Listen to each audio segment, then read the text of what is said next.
Yep, he's good whenever, Dan. Yep. Meeting of the Saline Planning Commission will hereby commence. Please stand for it. Pledge of allegiance. I pledge allegiance to the flag of the United States of America and to the republic for which it stands, one nation, under God, indivisible, with liberty and justice for all.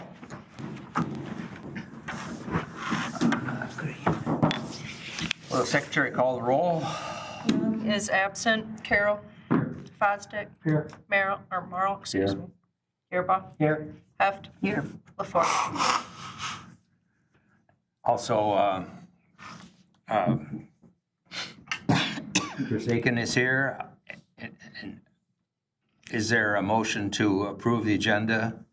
Mr. Chair, I'll move to approve as amended. I wanted to add one very, very brief discussion item, and that is the annual ZBA appointment. So I'll move to approve the agenda as amended.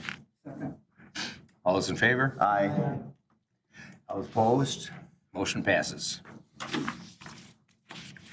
Is there a motion to approve the meeting minutes from September 10th? Second.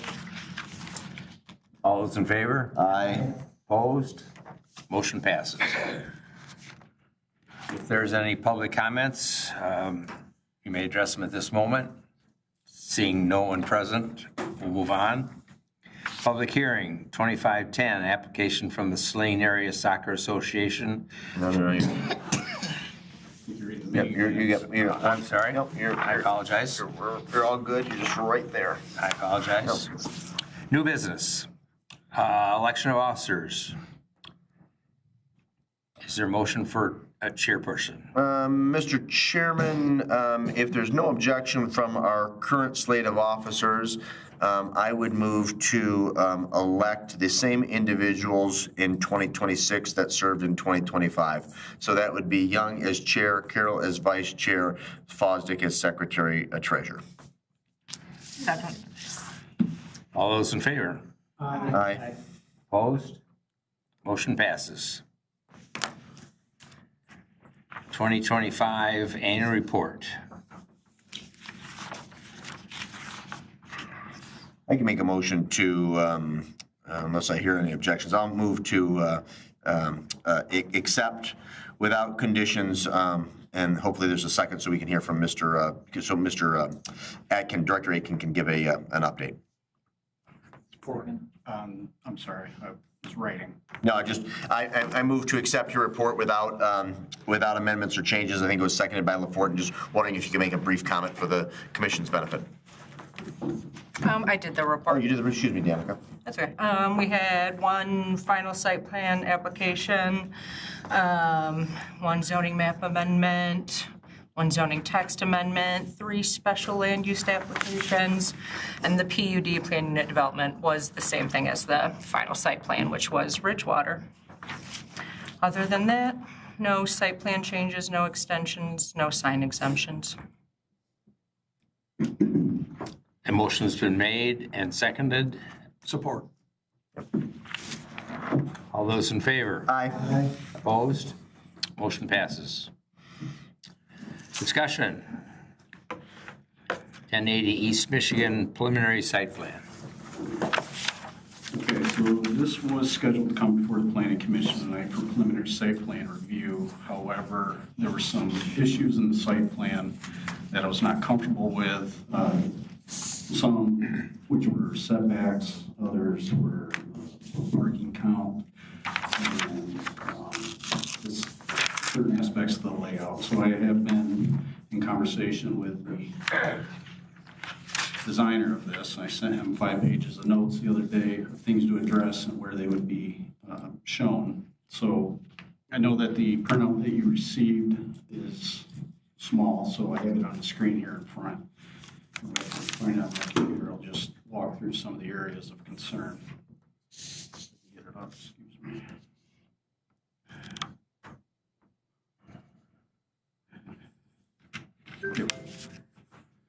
Okay, so to start, we're dealing with the SPA zone here on East Michigan, which has a set of requirements.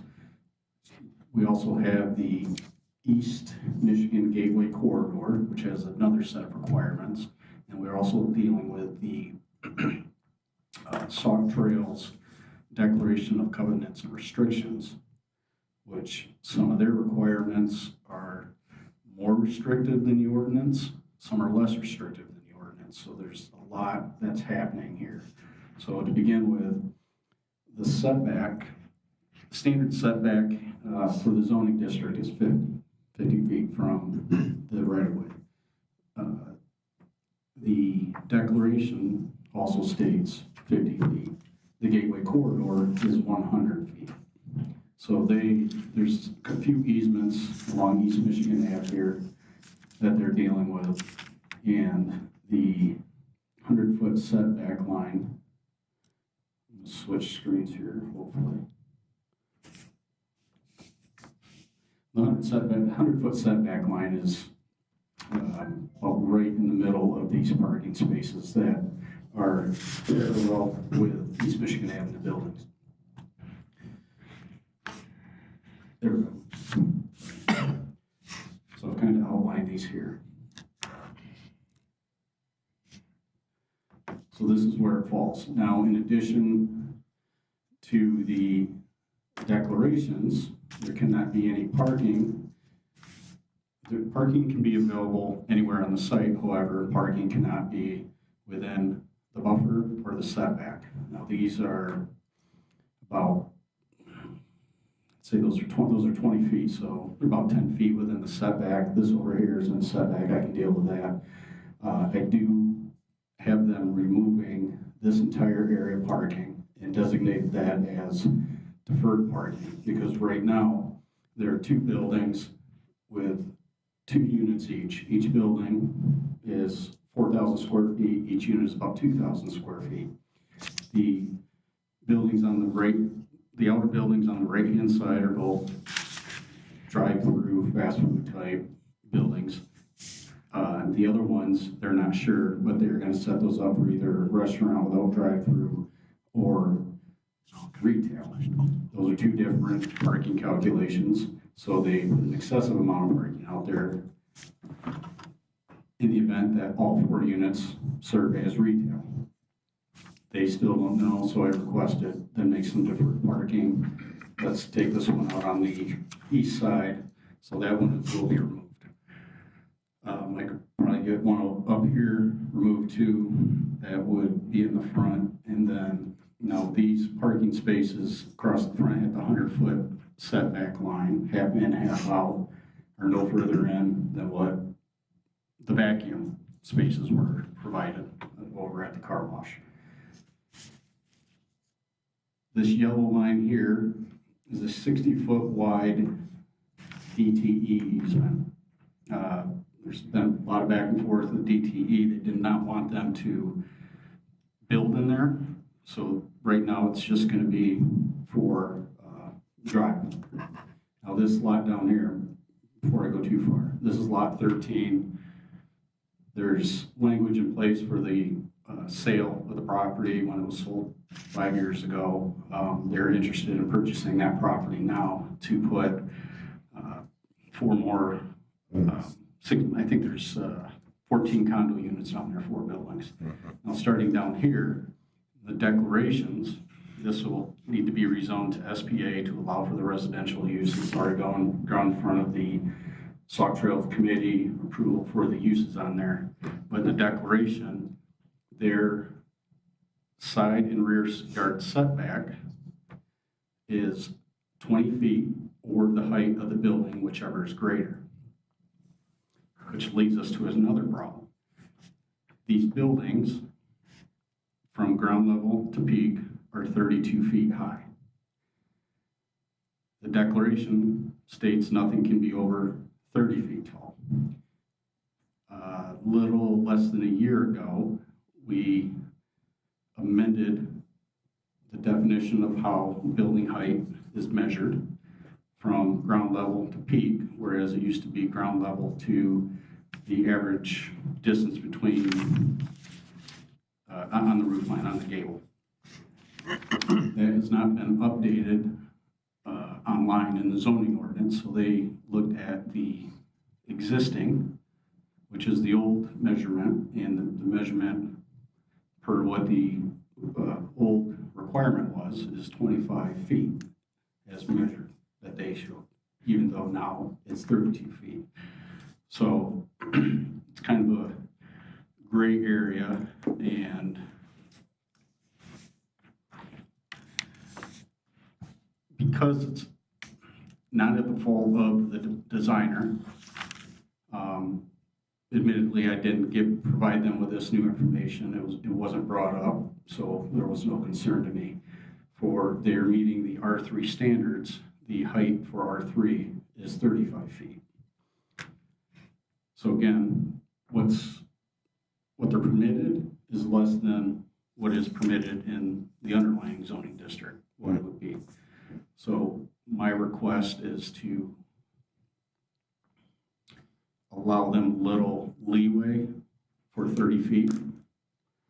They can make the 30-foot setback by adjusting a few these buildings without having to mess with the detention basin or the layout or anything of that nature.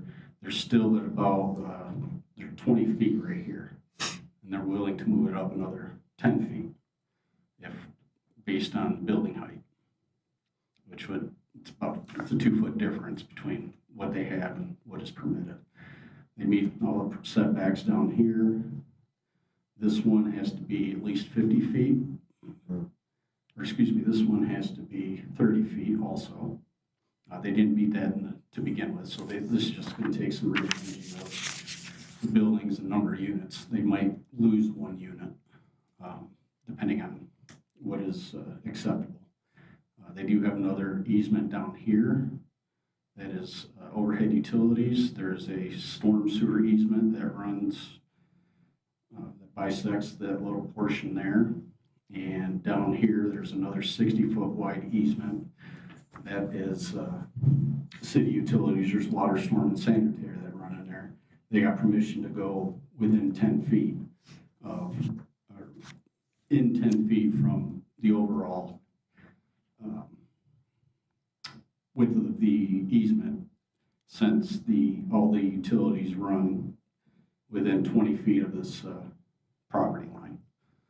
So they aren't going to change the size of their detention basins. They did oversize them. They're going to be relatively deep, but with the reduction in the parking, my plan was to get them to eliminate parking, which would then downsize the size of the detention basins, and then they could shift these around a little bit more, but they do not want to downsize in case the deferred parking comes back and they need it. Then they would have to redesign the detention basins to where they are now. They did have conversation with the neighboring property up here. This detention basin to tie into theirs, they were willing to increase the size of it so it encroaches a little bit onto their property, then reducing the size of their on-site. That owner was not willing to do that with them. When he is now didn't want to share a detention basin with them. Let's see, what else was there? I didn't send you the entire plan set. There's conversation about the building design.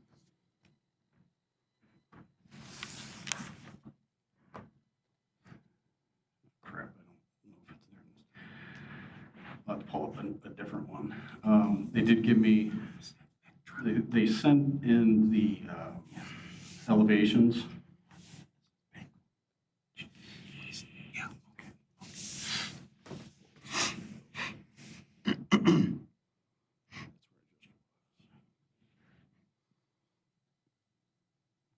Take a second.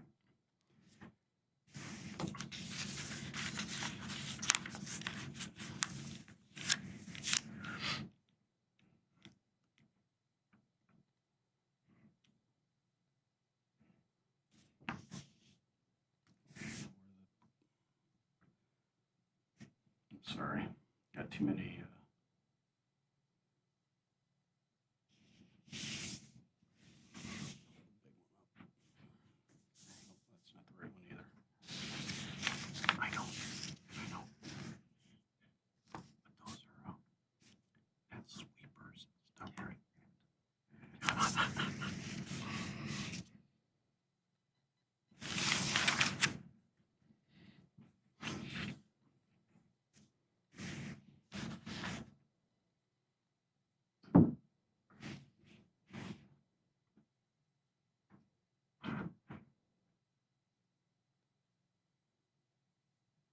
Okay, so these will be the commercial buildings. There's going to be a little bit of ephes up here. This will all be on the side here, this hardy board, and there's going to be a little brick ledge. And underneath the overhangs will be this, and you see in the bottom left-hand corner, that's a composite style. It looks like wood. That'll be on the overhangs. I'll ask them, see if they can't get us full color renderings of these. Now for the residential, these are 2-story. There's going to be enough room for two parking spaces in the garage, 2 parking spaces in the driveway. And this here, even though it looks like siding, all this where it's a little more narrow, that is all brick. Then you're just going to have this soldier road brick here, and everything here will be the hardy board. And then it'll have a kind of an accent color up here before it gets to the roof line. And these are the colors are similar to what will be on the other building. So this will be the brick, then the hardy board, and the garage and the front door. Each will have a patio in the back. Now, as far as the parking goes, the requirement for residential parking in R3 is 2 spaces per unit, plus 1 space for guest parking for every 10 units, which means they would need 4 guest parkings. Well, these are considered multifamily residential by definition because there's 3 or more units. In reality, they're single-family attached dwellings.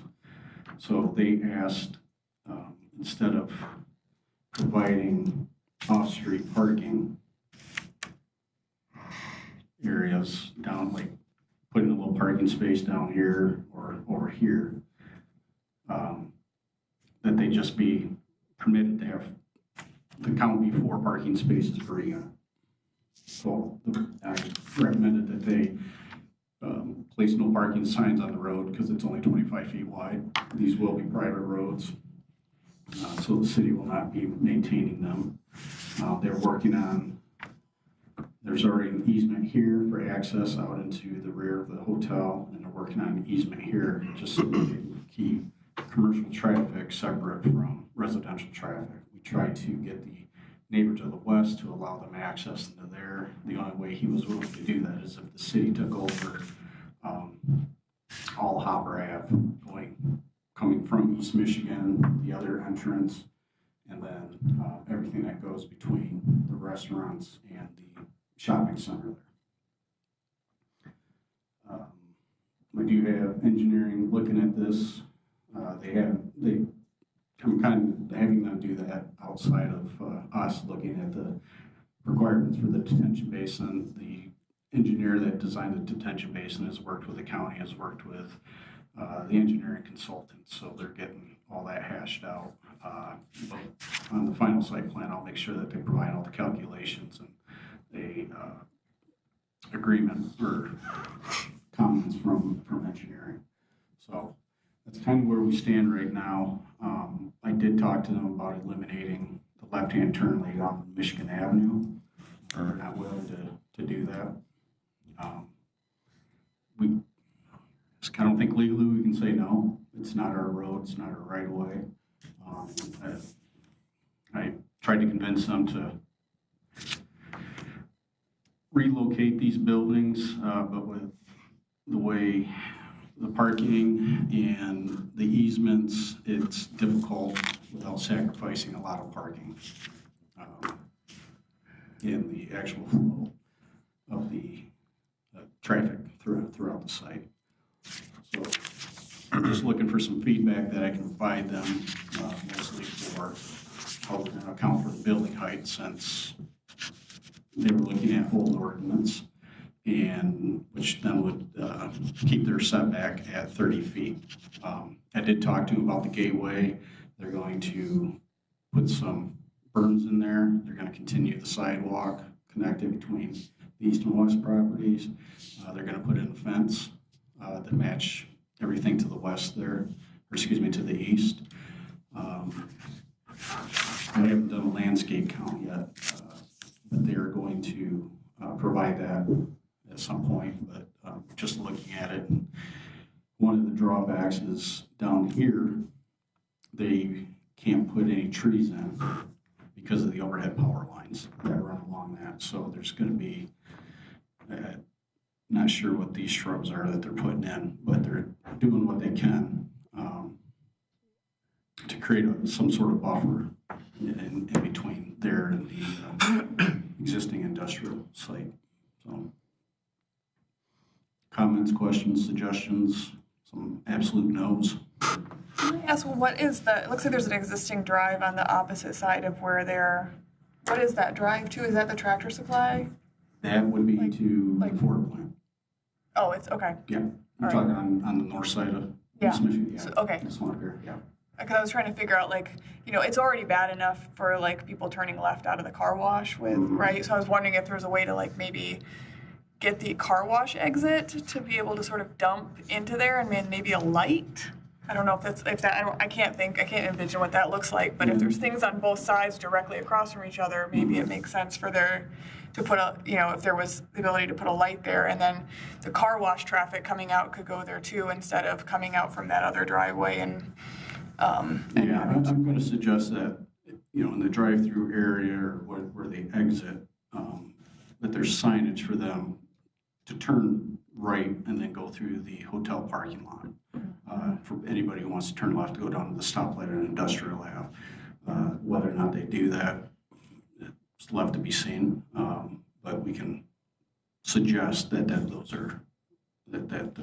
signage is put in place. And, well, Chris and I have talked about this. I will not support this with that left-hand turn lane there. The drive, the way the traffic flows through there is going the wrong way. It should be going the other way, so it drives out to the drive, so that goes towards the car wash and out the other way. That, the way they have it laid out now, isn't conducive for that. This makes it a worse problem at the Michigan Avenue. There's ways this property can be reconfigured to support the needs to make it safer and so forth. We do not need to give them that left-hand turn lane. We have the ability to deny that. This lot, we know, has got a lot of problems with it, but there's a better plan than this, and I know this is proposed. There's way too much parking on here. The car wash is not a comparable thing. Gary Rubel didn't do that correctly. There wasn't supposed to be the parking and such in front of that. Planning and council made it quite clear, but he somehow allowed it to happen. When I look at this, it's just a lot of traffic problems and concerns. And so there's a lot going on here. I think the height thing is not an issue as much as the concern for the commercial piece and how everything else happens on there. It can be done better than this, and I know it can. I'm not sure why this, is at this point where they brought it forward. I just feel like this is just like a simple approach to, make it as easy as they can do it. I can suggest in lieu of taking out the parking spaces along the east boundary here, that the front ones are taken out and shift the buildings forward. Because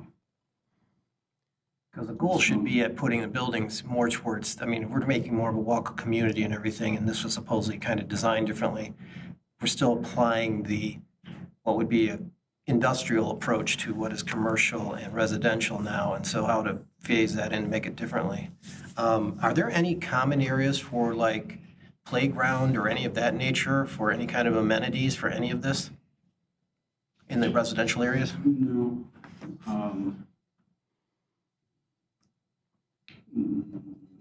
I suppose they might be able to offer something in the easements that's not permanent.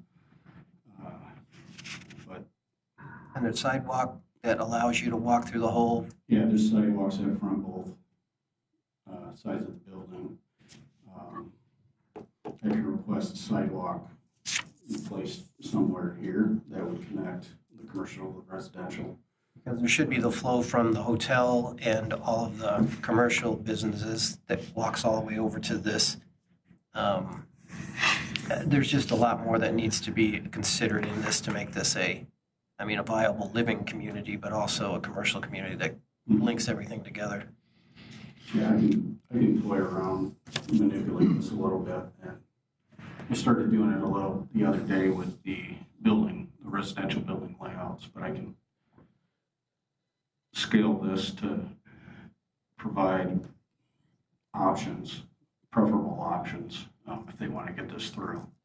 I mean, and then we look at the detention ponds. How deep will those be? Will those all have to be fenced and? Yeah, there's a fence around them. This is, I think, a screen wall along the north here. I guess I'm looking at this from even a visual appearance and aesthetical. Mhm. And then I look at the building. A lot of this is still subject to the covenants. And then also, have we gone back and looked at the Oaks original site plan to see if there wasn't something that required them to? There wasn't. There wasn't anything in No, I there. went as far back as I could. The only documentation I found were hand-drawn sketches of proposed connections, nothing official. That's why I requested that he'd be amenable to creating that, but it came with high conditions. And then the only other one,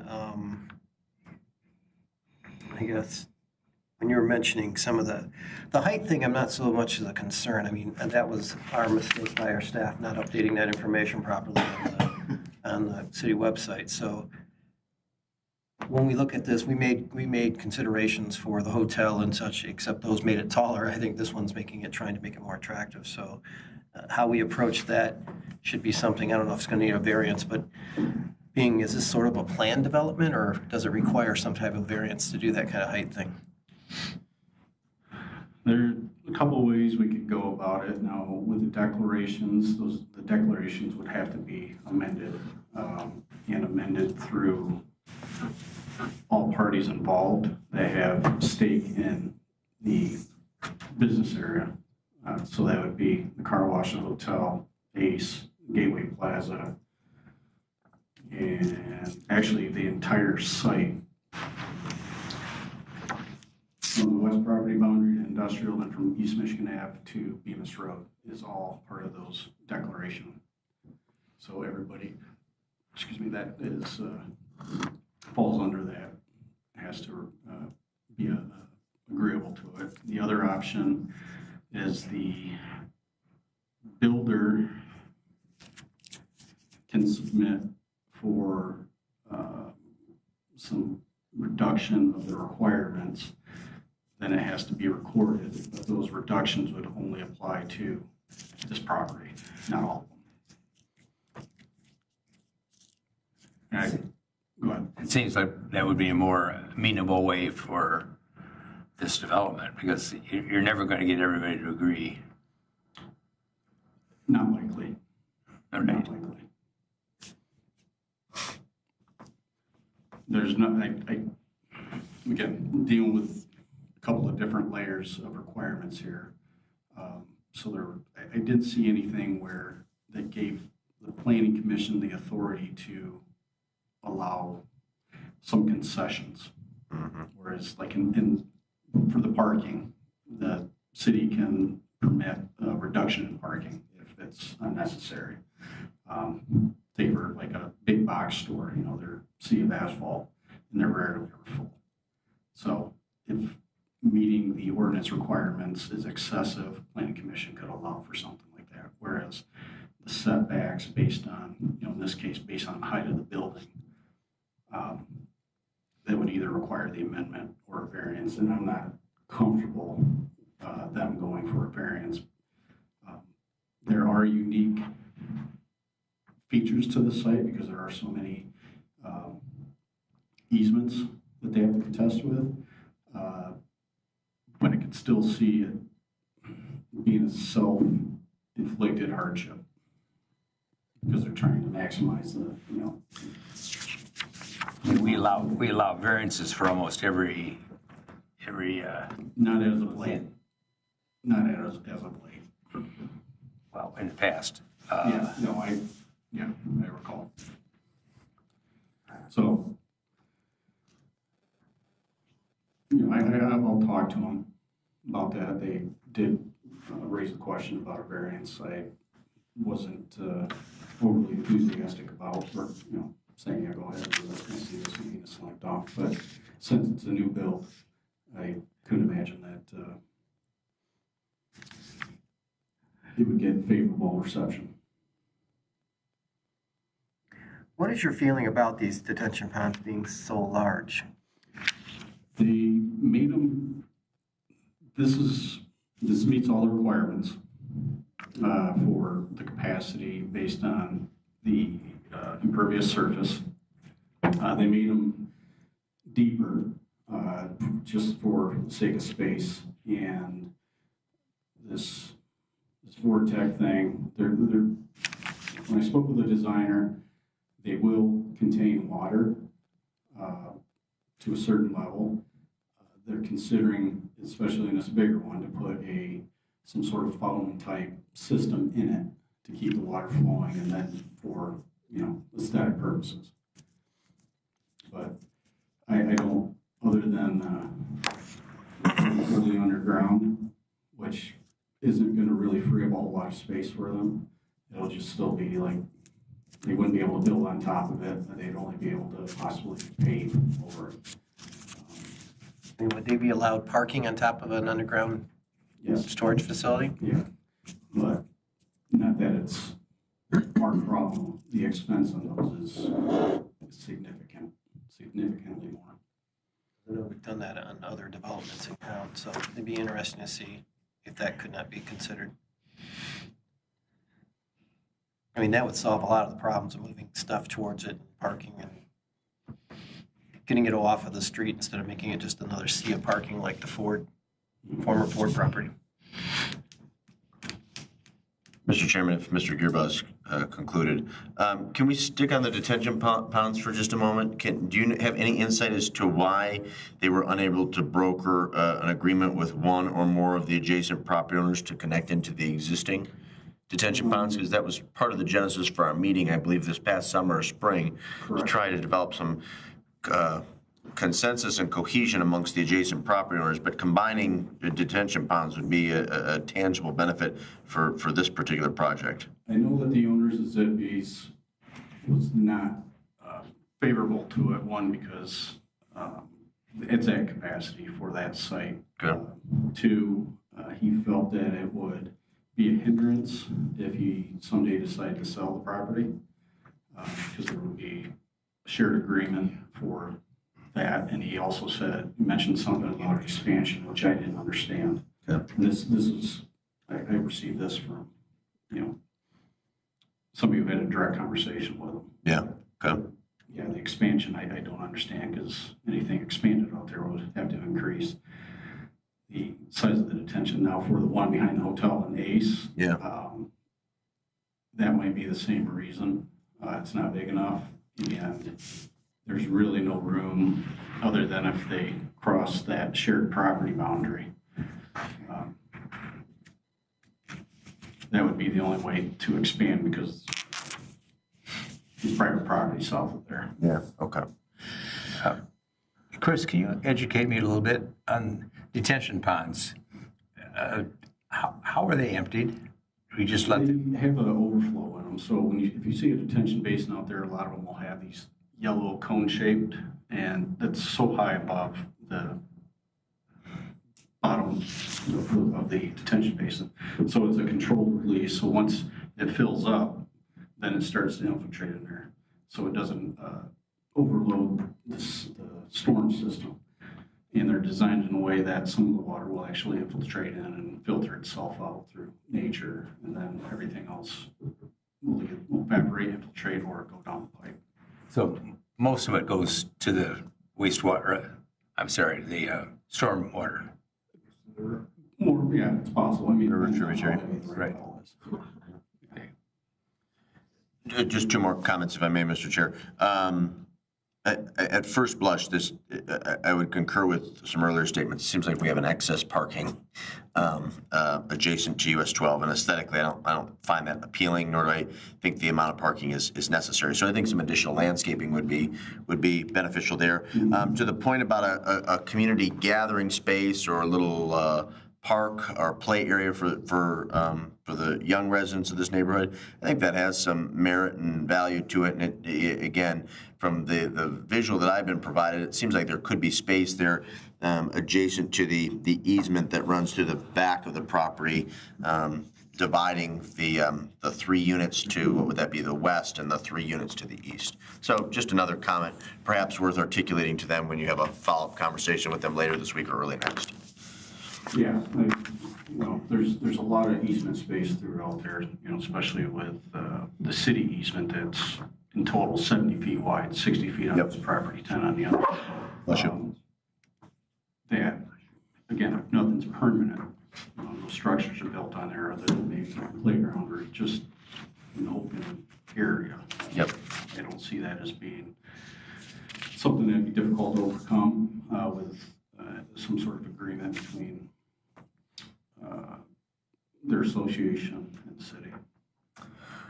Hopefully we'll make some headway with them and look forward to reviewing a formal proposal either in 2 weeks or in a month's time. Yeah. So that said, they would like to do this on the 28th, which is our second meeting of the month that we generally have earmarked. Would there be quorum, or if not, if people already have other plans, because traditionally we have been canceled, these have been canceled. So I don't know how they're going to make enough of the changes that we're talking about in a 2-week period. They need to seriously consider those, and to basically just come back with this plan in 2 weeks is insufficient. Okay, I'll let them know then at the 11th. Yeah, because the issue becomes really the posting and noticing and getting all this. No public hearing for this, so it doesn't. No, but I'm getting all of the support material and documents prepared to disseminate to this body a week in advance. So I think 2 weeks is probably too tight of a turnaround. So we'll just stick with the 11th. On the 11th. Okay. And I'll let them know what would be acceptable and what won't be. So this is why I didn't want to bring it tonight, because I knew we'd be back next month anyway, looking at it again. And I appreciate your consideration that way. That's what we want to make sure when we move forward, these plans are being evaluated that way before we make a lot of decisions. Thank you. It's a difficult review. Okay. That's all. Thank you. Any other discussion? Any discussion on the date change for the November 26th meeting? After we had approved the 2026 meeting calendar, I realized that the November meeting would fall on Veterans Day, November 11th, which City Hall is closed. So I just proposed that if we did have a November meeting, that it be Tuesday, November 10th, so the day before. And I already confirmed with staff that there wouldn't be any other meetings here that day. So if anyone... You have to find somebody else to man the tech booth. Well, you will have a link. School board meeting will be on the YouTube channel. Say that again? The YouTube channel will be used for the school board meeting. And we could still record and stream it after the fact. Okay. Is there a reason we couldn't do it on the 18th? There was another meeting that night, I believe. What day of the week is that? Wednesday. It's probably environmental. It's environmental or HDC. I don't know when HGC's meeting. Environmental is Wednesdays. HDC's on Thursday. Looked at the calendar, and that was... I think your proposal is fine. I I mean, mean, gonna get into this. I was gonna say, we've got a few months to figure it Well, out. one, we don't know that we don't always have a November meeting, and two, at this juncture, any attempt to reschedule is gonna conflict with something else. So, Okay. I'll look at it again and see what we can come up with. we'll know well ahead of time of that meeting whether or not we'll have an application. So if somebody does submit an application, No, I don't think so, because I'm not 100% sure about the 10th. either try to push into October or December. We do have to film this. Okay. and Mr. Chair, I got one last item. if I may. The annual ZBA appointment, I did confirm with Director Aitken, and while the policy indicates that a member of ZBA may be appointed to the Planning Commission, is not a formal requirement. I'd love to have a representative from the Planning Commission on ZBA. I believe Mr. Fosdick was gracious enough to fill in during the 2025 calendar year, but I believe you're no longer interested in continuing that. So I'm going to leave it up to this group. If there's anybody who's interested in the ZBA appointment, please reach out to me in the next week. It cannot be either Councilmember Gearbaugh or myself, because we already have a council rep on the Zoning Board of Appeals. If you're not, I'm going to proceed with an appointment of a private citizen who I've already vetted and screened. But the appointment, regardless, will be made at our next regular council meeting, which is on February the 2nd. And by way of just to inform you as to the ZBA meeting schedule, they probably on average have between 4 to 6 meetings per year. It is not every month. And they're the first Thursday of the month at 7 p.m. here in council chambers? Correct. Yeah, so I know that presents a conflict for some of you. So if you're interested and available, please reach out. Otherwise, I'll proceed with appointing a private citizen to the one vacancy we have on the Zoning Board of Appeals at our next regular council meeting. And we do our best to, usually we won't accept an application for that because of the public hearing notifications that need to go out. We don't accept anything within a month of the next meeting. So when we do get an application, we know we're going to have a meeting. We let everybody know at least 4 weeks in advance. Mr. Chair, I'd move to, I'm sorry, Chris, did you have? Oh. Okay. Mr. Chair, I'd move to excuse the absence of our regular chair, Adrian Young. Second. All those in favor? Aye. Opposed? Motion passes. 742. Second. Is there a motion to adjourn the meeting at 7:42? Gearbaugh and Heft. All those in favor? Aye. Opposed? Motion passes.